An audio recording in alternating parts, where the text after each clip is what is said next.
Hi hello welcome back to one more vlog. అందరికీ happy Karthika మాసం.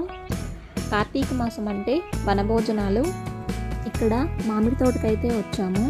మంచు కురిసిన సమయంలో సాక్షాత్తు శ్రీ మహావిష్ణువు లక్ష్మీదేవి కొలువై ఉంటారని ఉసిరి చెట్టుని పూజించి ఉసిరి దీపాలు వెలిగించి ఉసిరి చెట్టు కింద భోజనం చేయడం వలన భక్తి ఆధ్యాత్మిక భావనలతో పాటు పుణ్యఫలం కూడా దక్కుతుందని కార్తీక పురాణం తెలియజేస్తుంది. అలాగే ఉసిరితో చేసిన వంటలు తినడం వల్ల ఆరోగ్యానికి చాలా మంచిది. ఇక్కడ మా పూజ అయితే కంప్లీట్ అయిపోయింది. ఇక్కడ స్వాములు చరణాలు చెప్తున్నారు. తర్వాత స్వాములు భోజనం చేసిన తర్వాత మేము కూడా భోజనం అయితే చేసాము.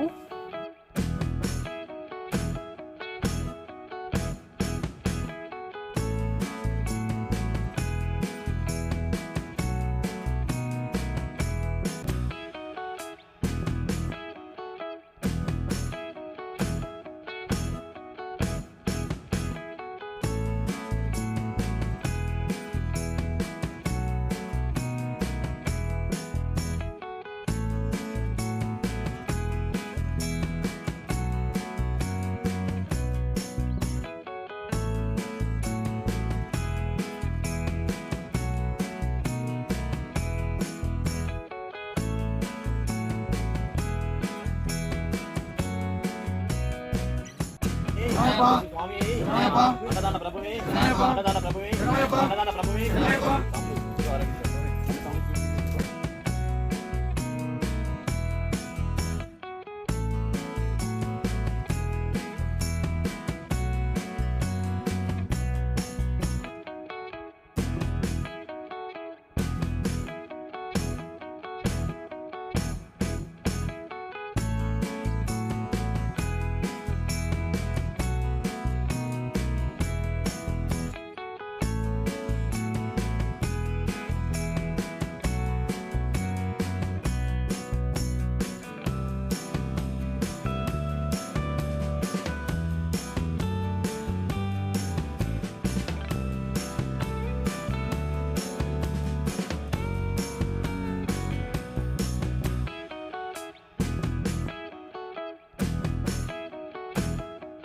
స్వాములతో ఫ్యామిలీతో ఈసారి మా కార్తీక వనభోజనాలు ఇలా చేశాము. Do watch for more videos. Like, share and subscribe to Sai Pallavi vlogs.